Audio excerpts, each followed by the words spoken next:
This video will be a guide on how to change out the interior fixture of your ejector seat holder and change it into a spare tire holder on your 2021 and newer Gen 4 Toyota Sienna.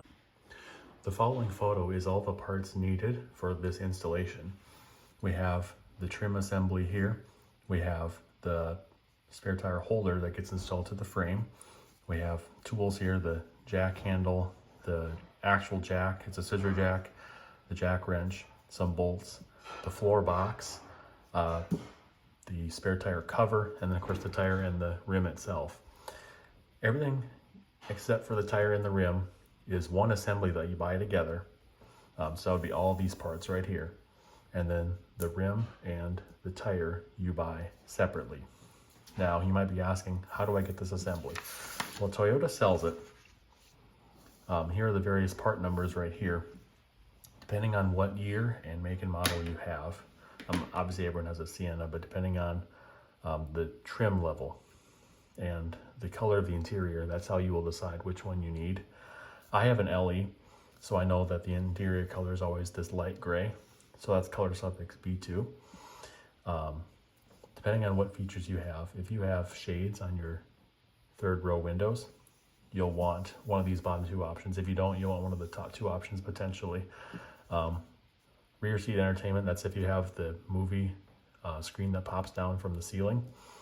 If you have that, basically the panel will have a spot for a headphone jack and another outlet. Otherwise it will not have that. I personally did not have the rear shade, so I got it anyway, just because the shade is nice to have and it's all the same price. So my part number was 51900080070 and then B2 at the end. So it'd be -B2. And then you can look this up on the Toyota website, given what features you want and what color, and you'll get exactly what you need.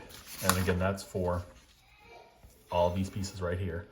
And then for the wheel, you can buy that off of Toyota as well. I have it pulled up right here. The wheel, depending on your dealership, it'll be about this price for the wheel, but it could be a little bit more or a little bit less. This is just a random dealership I pulled up. This is the part number right here, 42611-0R271. And then the wheel, or I'm sorry, the tire itself, I got off Amazon.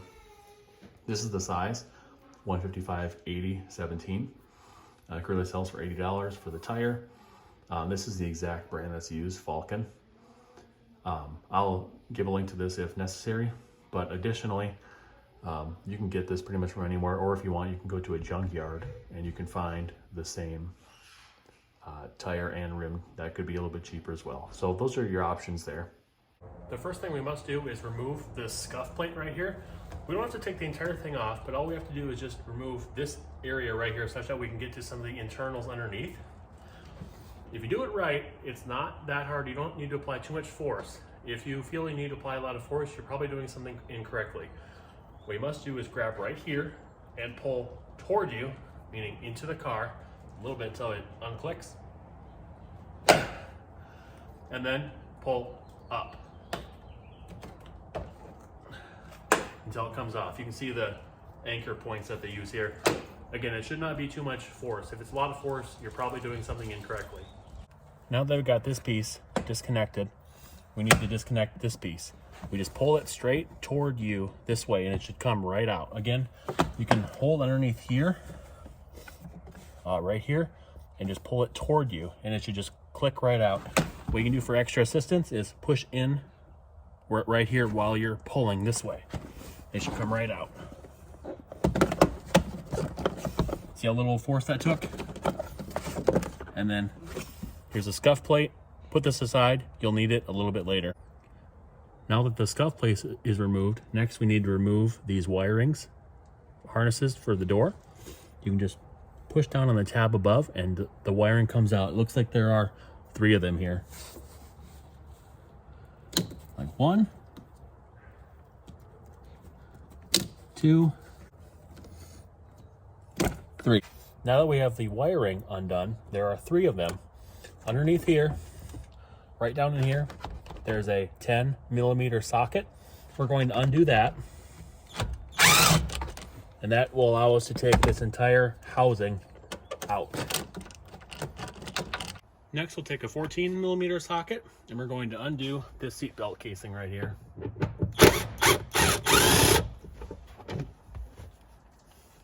Next, inside our ejector seat area where we would normally store it, open this up back here.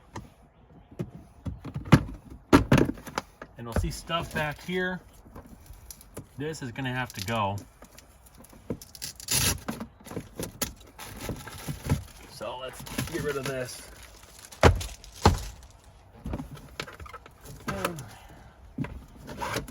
Keep that there for right now. Next, we are behind the back seat, deep in the trunk. Up here is the ejector seat. Down here, I lifted the back seats up such that we have the space available. Way in the very back, we have a 10mm socket here, and we have another one just off camera over here. We need to remove both of those and take this plate off.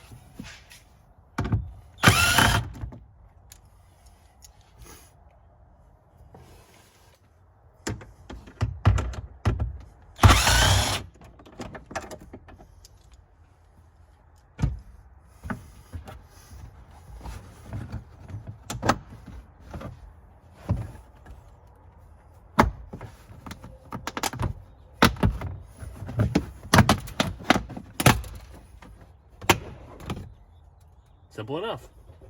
Okay, the next thing we have to do is remove this plug right here. Do this at your own risk, but I like taking risks, and you can just take this apart with a crowbar. Just position your crowbar right here.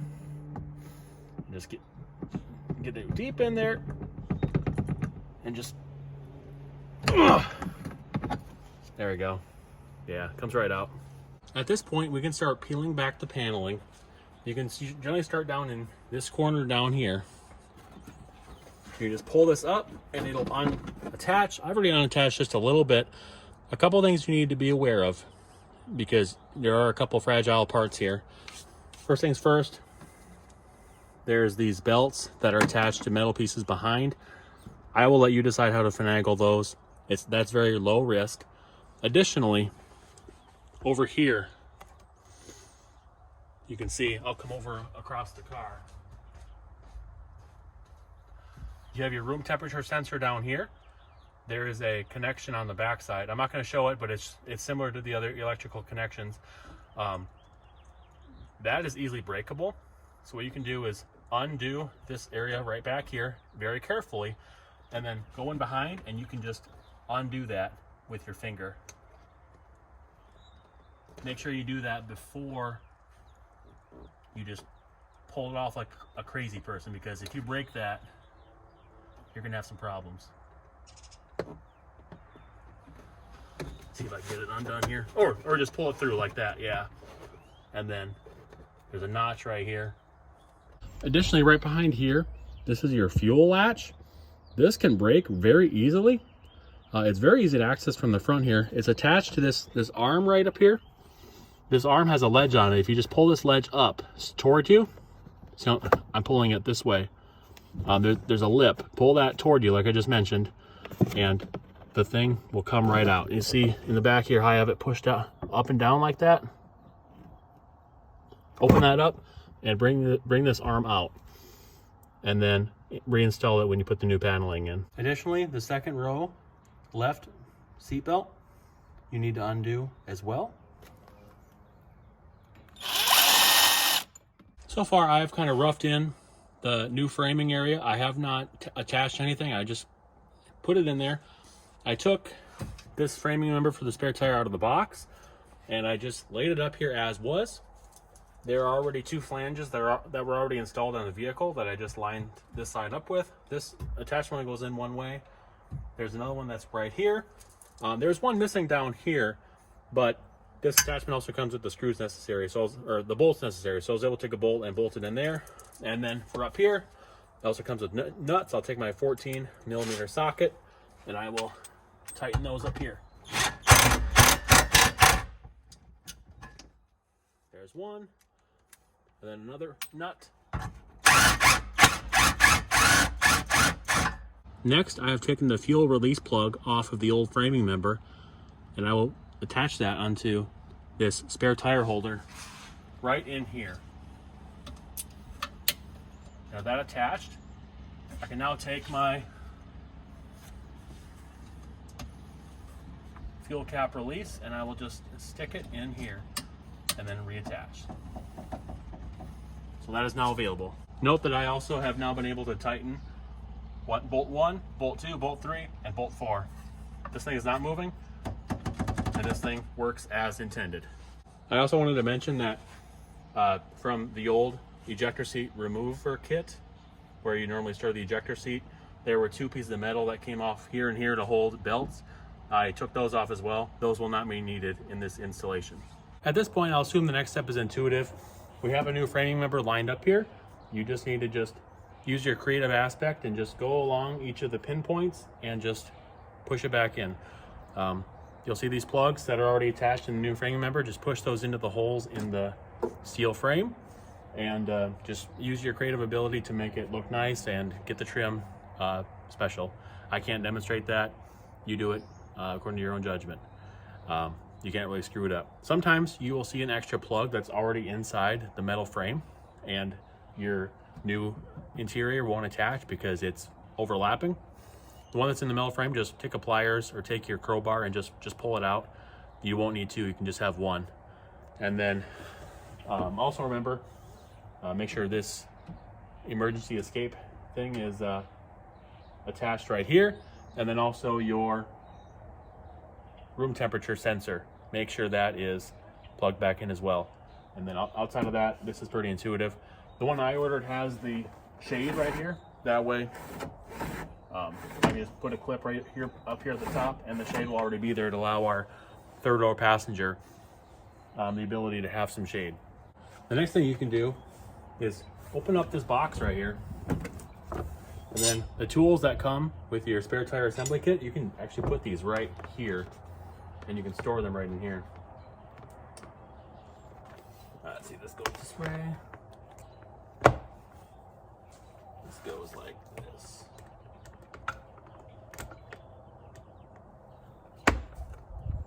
Nice. Those can just go right here.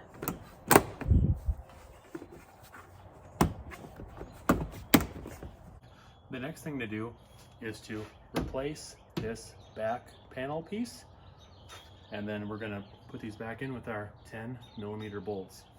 What I saw when I did this is when I put this thing back in, everything snapped into place, but this insulation piece got a little off kilter because of the new frame over here. So pay a little bit special attention to making sure this is back in place. That way you don't have any air leaks or anything.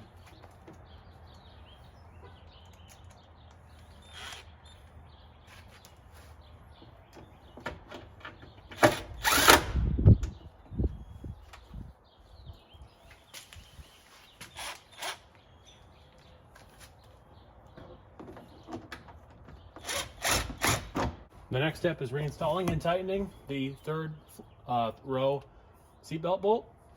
It's 14mm. Make sure this is tight. The safety of your passengers depends on it.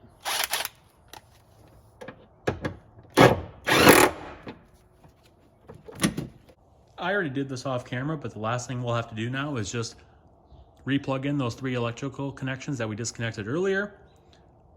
Install that piece back in that we took off right here, and then this running board right here, reinstall that, just snap it right back in, just the opposite of how we took it out. I already did this off camera, but the last thing we'll have to do now is just re-plug in those 3 electrical connections that we disconnected earlier, install that piece back in that we took off right here, and then this running board right here, reinstall that, just snap it right back in, just the opposite of how we took it out. The next thing we'll do is take the jack and just put it down in the bay here. It will fit just fine if you fit it just right. Note that Toyota does not actually expect you to put the jack down here. They have a special spot, which I'll show you in a second. However, that requires you to cut carpet, and I don't think it's necessary. I think it's just fine down there, so I just leave it right down here. For full disclosure, Toyota does have a spot underneath this carpet here where you can nail in your jack. It does require you to either cut this carpet out or get a new carpet piece that has this part pre-cut. I think it's totally unnecessary. and I think it's better to just put it back in the bag where there's already a spot to hold it, such that you can have more storage space for other stuff here. So I don't find that necessary, but if it's something you'd like to do, that is an option. You can put it right here and it comes with a cover and everything. But I think putting it where I put it is just the better idea. Next, we will put the tire in and screw it in.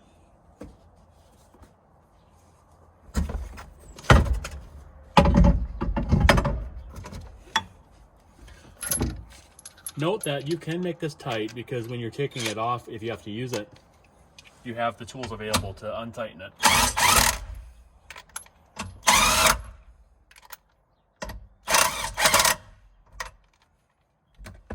So I can just grab in that box and use the wrench to untighten these when necessary. So it's okay to have these tight. That way this won't shake when you're driving, making an unpleasant noise. Next, we can put the cover on. We just put the 3 bottom things in place, get the seatbelt out of the way, and it just pops right into place. Nice and snug. And that is how we install the spare tire conversion kit. I hope this was helpful. Let me know if you have any other questions. Otherwise, blessings to you today and your new spare tire assembly.